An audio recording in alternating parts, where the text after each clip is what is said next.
చాలా మందికి graphic designing అంటే ఏంటో తెలియదు. గ్రాఫిక్ డిజైనింగ్ అంటే ఏంటి? గ్రాఫిక్ డిజైనర్ ఏం వర్క్స్ చేస్తాడు? గ్రాఫిక్ డిజైనర్ మంత్లీ ఎంత సంపాదిస్తాడు? గ్రాఫిక్ డిజైనర్స్ ఏ ఫీల్డ్ లో వర్క్ చేయొచ్చు? గ్రాఫిక్ డిజైనర్స్ కి ఏం స్కిల్స్ కావాలి? గ్రాఫిక్ డిజైనర్స్ కి ఏ క్వాలిఫికేషన్ ఉండాలి అనే ఫుల్ డీటెయిల్స్ నేను ఈ వీడియోలో మీకు చెప్తాను. వీడియోని చివరి వరకు చూసి మీ అభిప్రాయాన్ని కామెంట్ చేయండి. వీడియోని లైక్ చేసి ఛానల్ సబ్స్క్రైబ్ చేసుకోండి. మీరు ఎవ్రీడే ఫేస్బుక్, ఇన్స్టాగ్రామ్ ఓపెన్ చేసినప్పుడు మీకు రీల్స్ తో పాటు కొన్ని ఇమేజెస్ కనిపిస్తూ ఉంటాయి. ఇన్విటేషన్ కార్డ్స్ కనిపిస్తూ ఉంటాయి, పోస్టర్స్ కనిపిస్తుంటాయి, కొన్ని యాడ్స్ కనిపిస్తూ ఉంటాయి. మీరు రోడ్ మీద వెళ్తున్నప్పుడు మెట్రో పిల్లర్స్ కి బోర్డింగ్స్ కనిపిస్తూ ఉంటాయి, ఫ్లైఓవర్స్ కి బోర్డింగ్స్ కనిపిస్తూ ఉంటాయి, బస్ స్టాప్ లో బోర్డింగ్స్ కనిపిస్తూ ఉంటాయి. వీటన్నిటిని డిజైన్ చేసేది గ్రాఫిక్ డిజైనింగ్. గ్రాఫిక్ డిజైనింగ్ లో 2 టైప్స్ ఉంటాయి. ఒకటి ప్రింట్ మీడియా అండ్ ఇంకోటి డిజిటల్ మీడియా.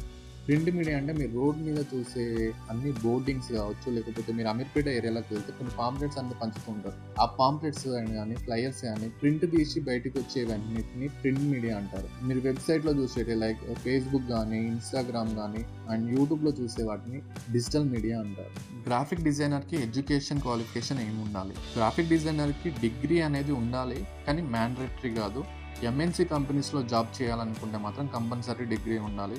లేదు చిన్న చిన్న కంపెనీస్లో జాబ్ చేసుకోవాలి అనుకుంటే 10th ఇంటర్మీడియట్ వాళ్ళు కూడా ఈ గ్రాఫిక్ డిజైనింగ్ అనేది నేర్చుకోవచ్చు. ప్రజెంట్ గ్రాఫిక్ డిజైనింగ్ మీద డిప్లొమా అండ్ డిగ్రీ సర్టిఫికేట్స్ ఇచ్చే కాలేజెస్ కూడా కొన్ని ఉన్నాయి. మీరు కావాలంటే గూగుల్లో సెర్చ్ చేయొచ్చు. లేదు మేము డిగ్రీ అంత స్టేజ్ లేదు, మేము చిన్నగా 3 months 4 months కోర్సులో కంప్లీట్ చేసుకోవాలి అనుకున్నా కూడా మీకు కొన్ని ఇన్స్టిట్యూషన్స్ అనేవి అవైలబుల్లో ఉన్నాయి హైదరాబాద్లో. మీరు ఆ ఇన్స్టిట్యూషన్స్కి కాంటాక్ట్ అయినప్పుడు వాళ్ళు మీకు 3 months 2 months డ్యూరేషన్ తోటి మీకు గ్రాఫిక్ డిజైనింగ్ అనేది నేర్పిస్తారు. మీరు ఫుల్ టైం గ్రాఫిక్ డిజైనింగ్ కెరియర్లోకి వెళ్ళాలి అనుకుంటే దీని మీద డిప్లొమా కానీ డిగ్రీ కానీ కంప్లీట్ చేస్తే బెటర్. దానివల్ల మీరు ఎంఎన్సీ కంపెనీస్లో ఇంటర్వ్యూస్ ఇవ్వడానికి ఈజీగా ఉంటుంది. ఈ గ్రాఫిక్ డిజైనర్ అవ్వాలి అంటే మీరు కొన్ని సాఫ్ట్వేర్స్ నేర్చుకోవాల్సి ఉంటుంది. ఆ సాఫ్ట్వేర్స్ ఏంటి అంటే దాన్ని అడోబ్ క్లౌడ్ అంటారు. అడోబ్ క్లౌడ్లో కొన్ని సాఫ్ట్వేర్స్ ఉంటాయి. వాటిని Adobe Illustrator, Adobe Photoshop, Adobe InDesign, దీంతో పాటు కొరల్ డ్రా అనే ఇంకో సాఫ్ట్వేర్ ఉంటుంది. ఈ 4 సాఫ్ట్వేర్స్ని మీరు నేర్చుకోవాల్సి ఉంటుంది. ఈ 4 సాఫ్ట్వేర్స్లలో మీరు వెళ్ళే ఫీల్డ్ని బట్టి ఒక్కొక్క సాఫ్ట్వేర్ యూజ్ అవుతుంది. ఫర్ ఎగ్జాంపుల్ మీరు ప్రింట్ మీడియా సైడ్ వెళ్ళాలనుకున్నారు, ఈ మూవీ పోస్టర్స్ కావచ్చు, లేకపోతే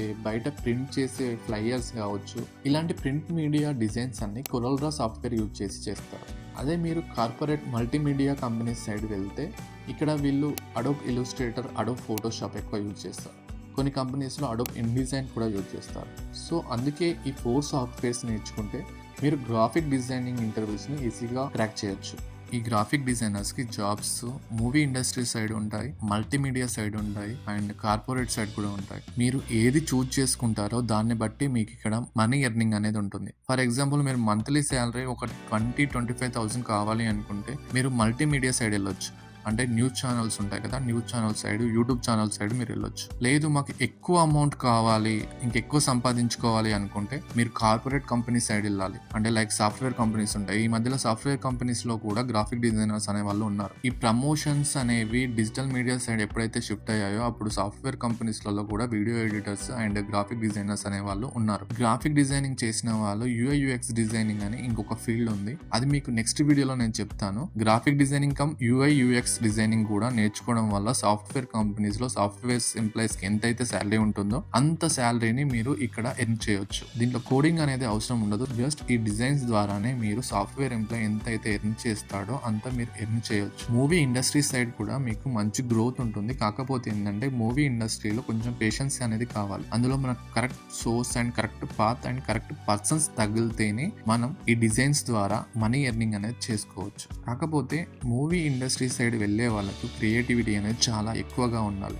అండ్ కలర్స్ మీద కూడా చాలా గ్రిప్ ఉండాలి. ఈ గ్రాఫిక్ డిజైనింగ్ ఫీల్డ్ ని అందరూ చూస్ చేసుకోవచ్చా అంటే నార్మల్గా ఇప్పుడు ప్రజెంట్ సిచ్యువేషన్ ఎలా ఉంది అంటే ఒక దాంట్లో మనీ ఎర్నింగ్ అవుతుంది అంటే దానికి మనం ఫిట్ అవుతామా లేదా అని చూసుకోకుండా ఒక గొర్రె పోయింది కదా అని చెప్పేసి మిగతా అన్ని గొర్రెలు పోతున్నట్టుగా మనం పోతున్నాం. దానివల్ల కాంపిటీషన్ అనేది చాలా హెవీగా పెరుగుతుంది. ఈ గ్రాఫిక్ డిజైనింగ్ ఫీల్డ్ ఎవరు చూస్ చేసుకుంటే బాగుంటుంది అనేది నేను చెప్తాను. చిన్నప్పటి నుంచి డ్రాయింగ్ వేసే అలవాటు ఉన్న వాళ్ళు అండ్ కలర్స్ మీద మంచి గ్రిప్ ఉన్న వాళ్ళు ఏ కలర్కి ఏ కలర్ మ్యాచ్ అవుతుందో అని తెలిసిన వాళ్ళు, కొంచెం క్రియేటివ్ నాలెడ్జ్ ఉన్న వాళ్ళు ఈ ఫీల్డ్ అనేది చూస్ చేసుకుంటే మంచి విజయాలు సాధించే అవకాశం ఉంది. Graphic designer starting salary 15,000 to 18,000 మాత్రమే ఉంటుంది. జాబ్ కాకుండా ఇంట్లో ఉండి వర్క్ చేసుకోవాలి అనుకున్న వాళ్ళకు కూడా ఈ గ్రాఫిక్ డిజైనింగ్ అనేది యూజ్ అవుతుంది. మామూలుగా మీరు గ్రాఫిక్ డిజైనింగ్ నేర్చుకున్న తర్వాత ఇంట్లో నుండే ఫేస్బుక్, ఇన్స్టాగ్రామ్, యూట్యూబ్ ద్వారా క్లయింట్స్ని వెతుక్కొని ఫ్రీలాన్స్ వర్క్ చేస్తూ కూడా మీరు మనీ ఎర్నింగ్ చేసుకోవచ్చు. యావరేజ్గా గ్రాఫిక్ డిజైనింగ్ జాబ్ చేస్తూ 60,000 నుంచి 80,000 హైదరాబాద్లో ఎర్న్ చేస్తున్నారు. లేదు మాకు అంతకన్నా ఎక్కువ అమౌంట్ కావాలి అనుకుంటే గ్రాఫిక్ డిజైనింగ్తో పాటు UI/UX డిజైనింగ్ అనే ఇంకో కోర్సును మీరు కంప్లీట్ చేయాల్సి ఉంటుంది. UI/UX డిజైనింగ్ గురించి నేను నెక్స్ట్ వీడియోలో మీకు క్లియర్గా ఎక్స్ప్లెయిన్ చేస్తాను. ఈ వీడియోలో నేను ఇచ్చిన ఇన్ఫర్మేషన్ మీకు వర్తిగా అనిపిస్తే వీడియోని లైక్ చేసి మీ అభిప్రాయాన్ని కామెంట్ చేయండి అండ్ వీడియోని మీ ఫ్రెండ్స్కి షేర్ చేసి ఛానల్ని సబ్స్క్రైబ్ చేసుకోండి.